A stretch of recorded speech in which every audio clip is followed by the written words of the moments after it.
बिस्मिल्लाहिर्रहमानिर्रहीम। आज हम फ़िज़िक्स का चैप्टर नंबर 2 स्टार्ट करेंगे फ्रॉम द 9th क्लास। ये आज हमारा पहला लेक्चर है। तो चैप्टर का नाम है काइनेमैटिक्स। अगर काइनेमैटिक्स को डिफ़ाइन करें तो हमारे क्या है, it is the study of the motion of the object. इसमें हम ऑब्जेक्ट की मोशन की स्टडी करते हैं without discuss the cause of the motion. इसमें हम उसकी मोशन के काज क्या हैं इसको डिस्कस नहीं करते, जस्ट हम डिस्कस ये करते हैं कि बॉडी जो है वो हरकत कर रही है, मूव कर रही है, मोशन में है। तब इसका जो पहला टॉपिक है वो ये है कि रेस्ट और मोशन में क्या डिफरेंस है, what is different between rest and motion. और दूसरा इसका टॉपिक है टाइप्स ऑफ द मोशन। तो फर्स्ट टॉपिक की बात करते हैं रेस्ट। तो अब रेस्ट को हम कैसे डिफ़ाइन करेंगे कि अगर एक बॉडी अपने इर्द गिर्द के लिहाज से अपनी पोजीशन तब्दील नहीं कर रही तो उससे हम कहते हैं ये बॉडी रेस्ट में है। A body is said to be at rest. एक बॉडी रेस्ट में है if it does not change it position, जो अपनी पोजीशन को चेंज नहीं करती with respect to its surrounding, अपनी सराउंडिंग के लिहाज से। अब एग्जांपल के तौर पर कि अगर आदमी जो है वो ट्रेन में बैठे हुए हैं या किसी बस में बैठे हुए हैं, तो वो बेशक ट्रेन या बस मूव कर रही है लेकिन इनसाइड द बस वो एक दूसरे के लिहाज से अपनी जगह चेंज नहीं कर रहे, अपनी पोजीशन चेंज नहीं कर रहे, तो इसलिए हम कहते हैं कि वो रेस्ट में है। तो a man is sitting in moving bus is at rest, वो रेस्ट में होते हैं because he it not change position, वो अपनी पोजीशन चेंज नहीं करते with respect to the other object in the bus. Bus में जो दूसरे ऑब्जेक्ट हैं, जो दूसरे पैसेंजर्स हैं, उनके लिहाज से वो अपनी जगह चेंज नहीं करते, तो इसलिए हम कहते हैं वो रेस्ट में है। अब अगर मोशन को डिफ़ाइन किया जाए तो मोशन में हमारे पास ये है कि अगर कोई बॉडी अपने इर्द गिर्द के लिहाज से अपनी पोजीशन चेंज करती है तो हम कहते हैं कि वो बॉडी मोशन में है। अब a body is said to be in motion, एक बॉडी मोशन में है if it change its position with respect to its surrounding. अगर एक बॉडी अपनी पोजीशन, अपनी सराउंडिंग, अपने इर्द गिर्द के लिहाज से अगर चेंज करती है तो वो मोशन में है। अब एग्जांपल के तौर पर यही है कि अब बस के अंदर जो आदमी बैठे हुए हैं, पैसेंजर जो बैठे हुए हैं, वो तो एक दूसरे के लिहाज से रेस्ट में हैं, लेकिन अगर बस मूव कर रही है और जो बाहर से उन्हें ऑब्जर्व कर रहा है, जो आदमी रोड के ऊपर खड़ा हुआ है, उसके लिहाज से वो मोशन में है। तो a man sitting in the moving बस, जो आदमी बस में बैठा हुआ है, इज़ इन मोशन, मोशन में है with respect to the observer outside the bus, जो बस के बाहर सड़क पर जो ऑब्जर्वर बैठा हुआ है या उसे जो देख रहा है उसके लिहाज से वो मोशन में है। तो अब यहाँ से एक रिज़ल्ट ये भी निकलता है कि किसी चीज़ की रेस्ट या मोशन की हालत को बयान करने के लिए इर्द गिर्द का हवाला देना ज़रूरी होता है। इसलिए इसको हम रिलेटिव रेस्ट या रिलेटिव मोशन भी कहते हैं। रिलेट करते हुए हम रिज़ल्ट निकालते हैं कि कोई बॉडी रेस्ट में है या कोई बॉडी मूव कर रही है। अब नेक्स्ट हमारे पास जो 2.2 इसका टॉपिक है वो है types of the motion. Motion की अब टाइप्स कितनी हैं, तो अब मोशन की मेन जो टाइप्स हैं वो 3 हैं।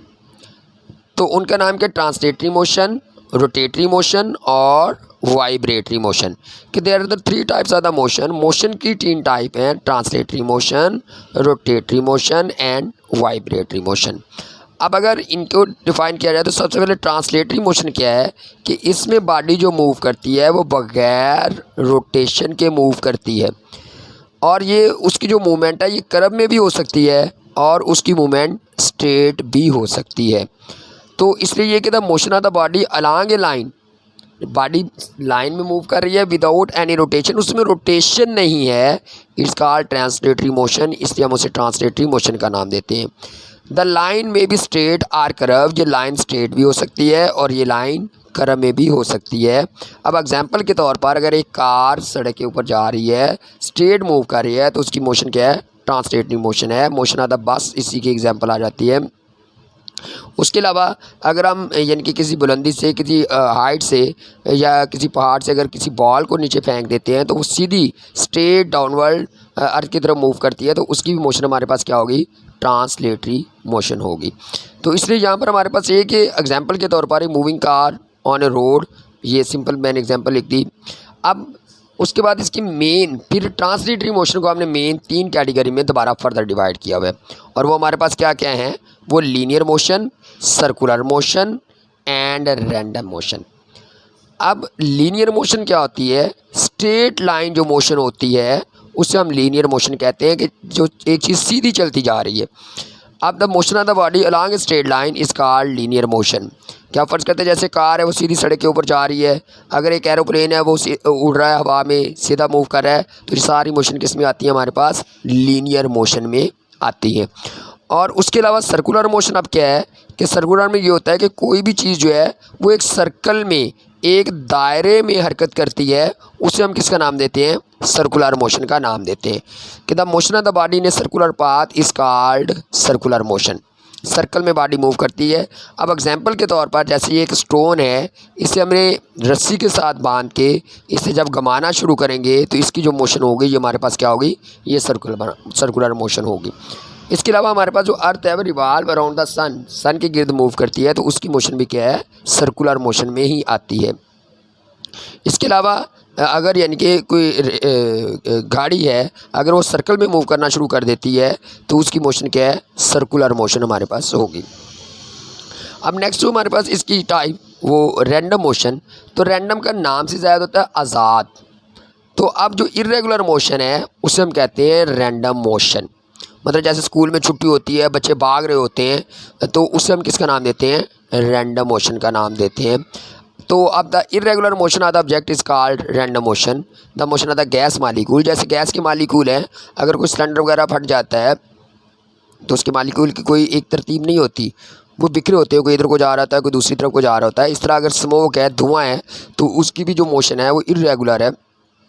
इसके अलावा हमारे से इंसेक्ट्स हैं या जो हमारे पास बटरफ्लाई है, उसकी मोशन भी हमारे पास क्या होती है, रैंडम मोशन होती है, वो भी स्ट्रेट मोशन नहीं होती। अब आगे जो इसकी फिर फर्दर रोटेटरी मोशन, तो रोटेटरी मोशन में हम ये कहते हैं कि स्पिन करना, किसी बॉडी का अपने एक्सिस के गिर्द स्पिन करना, उसे हम रोटेटरी मोशन कहते हैं। The spinning motion of the body about its axis is called it rotatory motion. कि जैसे फ़र्ज़ करते हैं हमारे पास साइकिल जो है उसका व्हील जो है वो अपने एक्सिस के गिर्द घूम रहा होता है, वो अपनी जगह यानी कि नहीं छोड़ता, तो इसलिए हम उसे कहते हैं ये हमारे पास कौन सी मोशन है, ये रोटेटरी मोशन है। इसके अलावा अगर हमारे पास लाटू को हम यानी कि देखते हैं, टॉप को हम देखते हैं, तो वो भी जो अपने एक्सिस के गिर्द घूम रहा होता है, तो उसकी मोशन भी हमारे पास क्या होती है, वो रोटेटरी मोशन होती है। और इसके अलावा हमारे पास अगर इसकी ज़्यादा डीपली एग्जांपल में देखना चाहते हैं तो हमारे पास जो अर्थ है वो भी स्पिन करती है अपने एक्सिस के गिर्द, जिसकी वजह से दिन और रात बनते हैं। यानी कि मोशन जो अर्थ की जो मोशन है वो सर्कुलर भी है। सर्कुलर जो मोशन है वो एक साल में कंप्लीट होती है, उससे 1 ईयर बनता है। और जो बॉडी अपने एक्सिस के गिर्द रोटेट करती है तो उसमें यानी कि दिन और रात बनते हैं, तो वो जो मोशन होती है वो हमारे पास क्या होती है, उसकी रोटेटरी मोशन होती है। और अब वाइब्रेटरी मोशन, तो वाइब्रेटरी मोशन ये होती है कि जिसमें बॉडी एक ही पॉइंट के इर्द गिर्द मूव करे, उसे हम वाइब्रेटरी मोशन कहते हैं। मतलब ये ओ इसका मेन पॉइंट है। अब देखिए बॉडी अगर ए की तरफ जाती है तो दोबारा कहाँ आएगी, ओ की तरफ, ओ से कहाँ पर जाएगी, बी की तरफ, फिर दोबारा किधर को आएगी, ओ की तरफ, तो इससे हम कहते हैं ये हमारे पास वाइब्रेटरी मोशन है। To and fro motion of the body, इसे बैक एंड फोर्थ भी कह सकते हैं। To and fro motion of the body about its mean position is known as vibratory motion, उसे हम वाइब्रेटरी मोशन का नाम देते हैं। अब देखिए कि the motion of the pendulum of the clock, example के तौर पर जो घरों में क्लॉक लगे होते हैं उनके अंदर जो पेंडुलम लगा होता है उसकी जो मोशन होती है वो भी क्या है, हमारे पास वाइब्रेटरी मोशन की एग्जांपल है। ये सिंपल पेंडुलम जो है इसकी एग्जांपल भी जो है ये वाइब्रेटरी मोशन की है। इसके अलावा हमारे पास यानी कि जो बच्चे झूले वगैरह लेते हैं उसकी भी जो एग्जांपल है, यानी कि सीसा की जो एग्जांपल है वो भी हमारे पास किसकी है, वाइब्रेटरी मोशन की एग्जांपल है। तो अब मेन टाइप्स तो उसकी ये हो गई, लेकिन अब इससे एक रिलेटेड शार्ट क्वेश्चन आ जाता है जो थोड़ा सा कंसेप्ट के लिहाज से है। तो ये हमारे पास ये कि how do rider in the Ferris wheel possess translatory motion but not rotatory motion, कि जो फेरिस व्हील के अंदर आदमी बैठे हुए हैं उनकी मोशन ट्रांसलेटरी है, रोटेटरी नहीं है, इसकी क्या वजह है। अब देखिए कि फेरिस व्हील झूले को कैसे, जिसे आसमानी झूला हम कहते हैं, आसमानी झूले के अंदर अब जो राइडर जो आदमी बैठा हुआ है वो जब मूव करेगा तो वो सर्कल में मूव करता है। सर्कल में मूव करने की वजह से वो किस में मूव करता है, सर्कल में मूव करता है। तो सर्कल में मूव करने की वजह से, क्योंकि सर्कुलर मोशन जो है वो भी हमारे पास ट्रांसलेटरी मोशन की एक एग्जांपल है, उसी की एक टाइप है। जबकि उसके अंदर जो आदमी बैठे होते हैं, जो राइडर बैठे होते हैं, वो रोटेट नहीं करते, अपने एक्सिस के गिर्द नहीं घूमते, इसलिए उसे हम कहते हैं कि उसकी जो मोशन है वो ट्रांसलेटरी तो है लेकिन रोटेटरी नहीं है।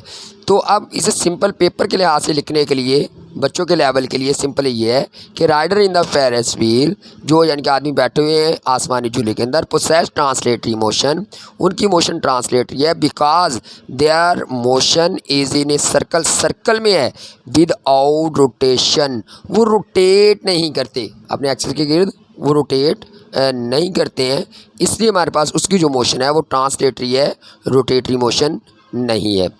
तो ये बच्चों आज का हमारा टॉपिक था जिसमें रेस्ट एंड मोशन और हमने टाइप्स ऑफ द मोशन को डिस्कस किया। उम्मीद है कि आप लोगों को इसकी समझ आ गई होगी। अगर आपको इसकी समझ आ गई हो, अच्छा लगा हो लेक्चर, तो इसे लाइक कर दें और शेयर कर दें। टेक केयर, मिलेंगे फिर next topic number vector and scalar के साथ।